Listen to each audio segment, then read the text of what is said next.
नमस्कार साथियों, स्वागत है आपका मेरे YouTube channel electric guide and tips पर। दोस्तों, आज हम बात करने वाले हैं VFD के बारे में।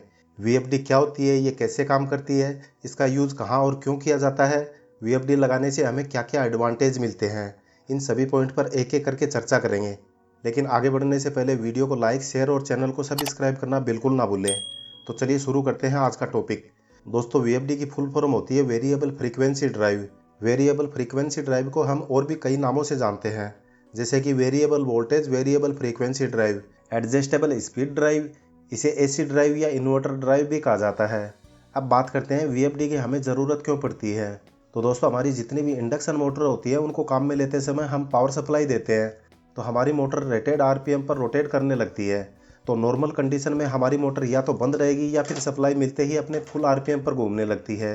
लेकिन हमारी इंडस्ट्री में कुछ एप्लीकेशन ऐसी भी होती हैं जहां हमें बार बार में मोटर की स्पीड को कम या ज़्यादा करना होता है, और कई बार हमें मोटर की स्पीड कम और ज़्यादा टॉर्क की ज़रूरत पड़ती है। जैसे कि रिफाइनरी प्रोजेक्ट में प्रोसेसिंग में कुछ जगह हमें हार्ड एंड थिक लिक्विड को पाइपलाइन के थ्रू प्रोसेस करवाना होता है, या फिर वाटर ट्रीटमेंट प्लांट में मड को पाइप के थ्रू हमें दूसरी जगह पर डंप करना हो, तो ऐसे में हम मोटर को फुल RPM पर नहीं चला सकते, क्योंकि जो मोटा और कीचड़ जैसा लिक्विड कचरा होता है वो पाइपलाइन में आसानी से फ्लो नहीं करवाया जा सकता है। इसके लिए हमें मोटर की स्पीड की बजाय ज़्यादा टॉर्क की ज़रूरत पड़ती है, और कई बार हमें इसी मोटर को पतले और तरल लिक्विड को फ्लो करवाने के लिए ज़्यादा स्पीड की ज़रूरत होती है। तो एक ही मोटर से हमें कई तरह के काम करवाने हो तो उस कंडीशन में हमें VFD की ज़रूरत पड़ती है, और VFD से हम मोटर की स्पीड और टॉर्क को बहुत अच्छी तरह से कंट्रोल कर सकते हैं। यानी लोड ज़्यादा है तो हम टॉर्क बढ़ाएंगे, अगर हमें स्पीड ज़्यादा चाहिए तो हम स्पीड भी बढ़ा सकते हैं। मतलब हम VFD की मदद से मोटर की स्पीड और टॉर्क आउटपुट को अपनी ज़रूरत के हिसाब से कम या ज़्यादा कर सकते हैं। दोस्तों, अभी ये जानेंगे कि मोटर की स्पीड को कम या ज़्यादा कौन कौन से तरीके से किया जा सकता है। तो दोस्तों, मोटर की स्पीड को कम करने का एक तरीका तो ये है कि हम सप्लाई वोल्टेज को ड्रॉप करेंगे तो मोटर की स्पीड में ड्रॉप देखने को मिलेगा। यानी कि मोटर की स्पीड को हम वोल्टेज से कंट्रोल कर सकते हैं। लेकिन यहाँ पर एक क्वेश्चन ये बनता है कि हमें मोटर की स्पीड कम करनी है तो VFD ही क्यों लगाएंगे, उसकी जगह हम ऑटो ट्रांसफार्मर भी तो काम में ले सकते हैं, जिससे हम टैपिंग के थ्रू वोल्टेज को कम या ज़्यादा करके मोटर की स्पीड को कम या ज़्यादा कर सकते हैं।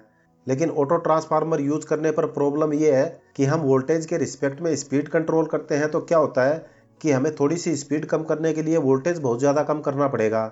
अगर हम वोल्टेज को बहुत ज़्यादा कम करेंगे तो हमारे सर्किट में करंट बहुत ज़्यादा बढ़ जाएगा, और उसकी वजह से हमें कई तरह के लॉस देखने को मिलेंगे।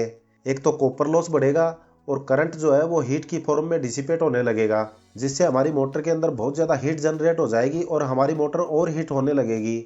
और वोल्टेज कम करके स्पीड कंट्रोल करने में दूसरी सबसे बड़ी प्रॉब्लम यह है कि हमारी इंडक्शन मोटर की magnetic core constant flux carry करने के लिए बनी होती है, क्योंकि उसके अंदर जो फ्लक्स प्रोड्यूस होगा वो कांस्टेंट रहना चाहिए, चाहे लोड बढ़े या घटे, लेकिन फ्लक्स चेंज नहीं होना चाहिए। दोस्तों, ये इक्वेशन तो हम बहुत बार पढ़ चुके हैं, NS = 120F/P। इस इक्वेशन में जो NS है वो मोटर की स्पीड है RPM में, और जो F है वो फ्रीक्वेंसी है। तो आपके मन में भी ऐसा बहुत बार आया होगा कि हम फ्रीक्वेंसी को बढ़ाएंगे तो मोटर की स्पीड बढ़ेगी, और कम करेंगे तो मोटर की स्पीड कम होगी। लेकिन दोस्तों, ऐसा भी नहीं है। ऐसा क्यों नहीं है? तो मैंने आपको बताया कि induction motor constant flux carry करने के लिए डिज़ाइन की जाती है। तो फ्लक्स जो होता है वो डायरेक्टली प्रोपोर्शनल होता है वोल्टेज बाई फ्रीक्वेंसी, यानी फ्लक्स V/F से डायरेक्टली प्रोपोर्शनल होता है। अगर आपको इंडक्शन मोटर की स्पीड कम करनी है तो आप इस इक्वेशन को देखकर फ्रीक्वेंसी कम करोगे और वोल्टेज सेम है, तो क्या होगा कि मोटर में फ्लक्स जो है वो बढ़ जाएगा, और जैसे ही मोटर में फ्लक्स बढ़ेगा तो मोटर में कोर है वो सेचुरेट हो जाएगी। कोर सेचुरेट होने का मतलब है कि मैग्नेटिक कोर में मैग्नेटिक फील्ड जनरेट होना बंद हो जाएगी। यानी कि कोर में आपको परमानेंट मैग्नेटिज्म देखने को मिलेगा। परमानेंट मैग्नेट की प्रॉब्लम यह है कि जो मैग्नेटिक फील्ड है वो एक डायरेक्शन में अलाइन हो जाएगा और आपकी मोटर बंद हो जाएगी। तो ऐसी कंडीशन ना हो उसके लिए हम क्या करते हैं कि जब हम फ्रीक्वेंसी डाउन करते हैं तो उसके साथ साथ वोल्टेज को भी डाउन करें। अगर हम फ्रीक्वेंसी एंड वोल्टेज दोनों को पैरेलली डाउन करेंगे तो जो फ्लक्स है वो कांस्टेंट रहेगा। मतलब हम V/F रेशियो को मेंटेन करते हैं कि फ्लक्स जो है वो कांस्टेंट रहे। अगर हम ऑटो ट्रांसफार्मर के थ्रू केवल फ्रीक्वेंसी डाउन करेंगे तो फ्लक्स तो डाउन होगा, पर फ्लक्स टॉर्क के डायरेक्टली प्रोपोर्शनल होता है। अगर हम फ्रीक्वेंसी डाउन करके मोटर की स्पीड कम करेंगे तो उसका टॉर्क भी कम हो जाएगा। अगर टॉर्क डाउन होगा तो हमारी मोटर की जो कैपेबिलिटी है वो भी डाउन हो जाएगी। मतलब हमारी मोटर जितने टॉर्क के लिए डिजाइन की गई है वो आउटपुट में उतना टॉर्क नहीं दे पाएगी। तो सप्लाई में पैरेलली वोल्टेज और फ्रीक्वेंसी को कंट्रोल कैसे करेंगे? तो दोस्तों, ये काम VFD बहुत परफेक्टली कर सकती है, जिससे कि मोटर में रोटेटिंग मैग्नेटिक फील्ड को हम बड़ी आसानी से कंट्रोल कर पाएंगे। रोटेटिंग मैग्नेटिक फील्ड में जो NS है वो जितनी स्पीड से रोटेट करेगा या धीरे रोटेट करेगा, वही ये डिफाइन करेगा कि हमारी मोटर का रोटर कितनी स्पीड से घूमेगा। और ये काम VFD से बहुत परफेक्टली करवाया जा सकता है। तो दोस्तों अब बात करते हैं कि VFD काम कैसे करती है। अगर आप VFD का इंटरनल डायग्राम देखेंगे तो आपको इसमें 3 सेक्शन देखने को मिलेंगे, जिसमें पहला सेक्शन होता है, इसको हम वेरिएबल वोल्टेज कंट्रोल सेक्शन या रेक्टिफायर सेक्शन कहते हैं। ये जो रेक्टिफायर है ये कंट्रोल्ड रेक्टिफायर होता है, ये नॉर्मली रेक्टिफायर नहीं होता है। दोस्तों नॉर्मली रेक्टिफायर होता है वो PN जंक्शन से बनाते हैं, जो कि अनकंट्रोल्ड रेक्टिफायर होता है।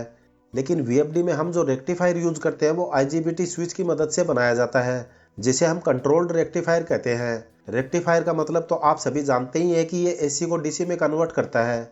इसका हमें ये फायदा होता है कि ये AC को DC में तो कन्वर्ट करता ही है, और साथ ही साथ आउटपुट में हमें कितना वोल्टेज चाहिएगा वो भी हम इसमें सेटिंग कर सकते हैं। इसलिए हम इसको कंट्रोल्ड रेक्टिफायर कहते हैं।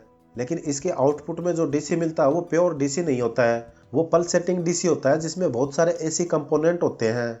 हमें आउटपुट में प्योर AC मिले, इसलिए हम VFD के दूसरे सेक्शन में DC को फिल्टर करते हैं। इस सेक्शन में हम इंडक्टर और कैपेसिटर का यूज करते हैं। दोस्तों आपको ये पता ही है कि इंडक्टर जो है वो करंट के चेंज को अपोज करता है, यानी कि करंट को स्मूथ करता है, और कैपेसिटर जो होता है वो वोल्टेज के चेंज को अपोज करता है। तो कैपेसिटर जो है वो वोल्टेज को स्मूथ करेगा, यानी कि फिल्टर करेगा। VFD का तीसरा सेक्शन है वो फिर से DC को इन्वर्टर की मदद से AC में चेंज करता है। तो इस तरह इन्वर्टर सेक्शन से हम फ्रीक्वेंसी को चेंज करते हैं। तो हमने फर्स्ट सेक्शन में वोल्टेज को चेंज किया और लास्ट सेक्शन में फ्रीक्वेंसी को चेंज किया है, और इसीलिए VFD को ट्रिपल VFD यानी कि variable voltage variable frequency drive भी कहते हैं। तो दोस्तों अब बात करते हैं VFD लगाने से हमें क्या क्या एडवांटेज होते हैं। अगर हम मोटर को VFD से चलाते हैं तो अर्थ fault, short circuit, face loss, overload और फेस अनबैलेंस की कंडीशन में VFD हमारी मोटर को आइसोलेट कर देती है, जिससे हमारी मोटर डैमेज होने से बच जाती है। इसके साथ ही VFD हमारे पावर फैक्टर को भी इम्प्रूव करती है। इसके डायग्राम में हमने देखा था कि यह जो कैपेसिटर होता है वो वोल्टेज को स्मूथ करने के साथ ज़रूरत पड़ने पर हमारी मोटर को रिएक्टिव पावर भी प्रोवाइड करने का काम करता है। अगर VFD रिएक्टिव पावर प्रोवाइड करेगी तो हमारी मोटर को सोर्स से रिएक्टिव पावर लेने की ज़रूरत नहीं पड़ेगी। तो हम ये कह सकते हैं कि VFD हमारे प्रोजेक्ट में पावर फैक्टर को इम्प्रूव करने में भी हेल्प करती है। तो दोस्तों उम्मीद है आज का VFD का टॉपिक आपको अच्छे से समझ में आ गया होगा। आपको वीडियो में बताई जानकारी पसंद आई तो वीडियो को लाइक किए बगैर मत जाइए। इसी तरह के और भी इन्फॉर्मेटिव वीडियो देखने के लिए हमारे चैनल को सब्सक्राइब जरूर करें। मिलते हैं अगले वीडियो में एक नए टॉपिक के साथ। धन्यवाद।